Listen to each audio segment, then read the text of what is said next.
Welcome to my channel where I'm still discussing about my book, The Igbo Phenomenon. The book is available in Amazon on paperback, ebook, and hardcover. If you want the ebook version directly from me, notify me through the comment section how to get in contact with you, your email address, and I will tell you the account number. You have to pay money and we'll send it to you. The Igbo Phenomenon is a book that deals with the success of the Igbos in business and several areas of human endeavor. What was the secret? How did they make it?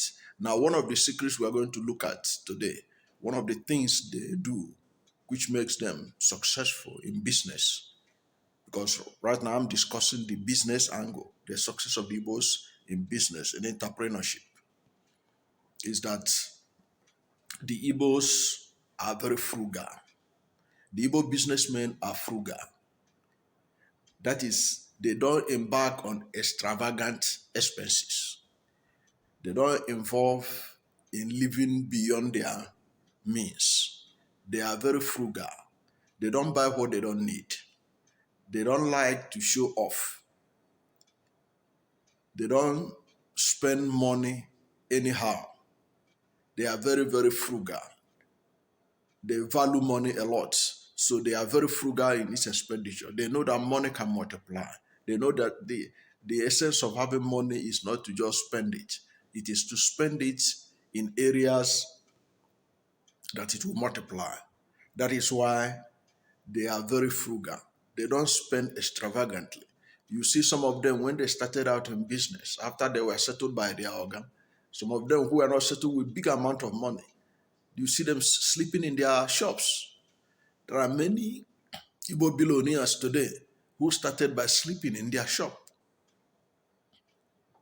Their shop was their home. Their shop was their business premises. Their shop was their social gathering. They didn't mind that they don't have a place elsewhere that they can sleep. But they knew where they were going to. They knew the importance of being frugal, managing the space that they can find. Therefore, it is very important in business that people who go into business don't become extravagant. Don't try to be too showy. Don't try to be extravagant in their living. You see many of these Igbo businessmen, many of them are so frugal that sometimes they eat two times in a day, once in a day, at the beginning of their business, just to make sure that the business survive.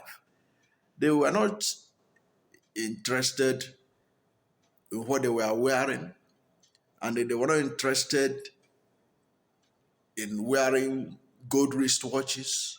They're not interested in wearing some of the best clothes that you can think of, because they know where their goal is.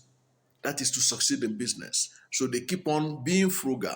Sometimes this frugality is extended even when they have made it. You see some of the most richest Igbo men living simple life. It is these days that you see some Igbo successful young men trying to be showy, trying to use social media to show they have made money. It has not always been the case. The Igbos are known for their frugality, that they can have 2 million naira and be living as if they were paupers.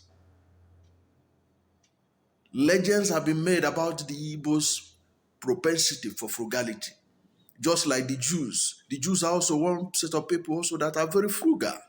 They are not into extravagant lifestyle. That is why you see if you see the Jewish billionaires in America, they live simple life. They don't wear expensive wristwatches like the rappers who just ran into money a few years ago, trying to show you that they are driving big cars and stuff. So frugality is one of the attributes of the Igbos. And I think that's one of the lessons that anybody who wants to go into business can learn from the Igbos.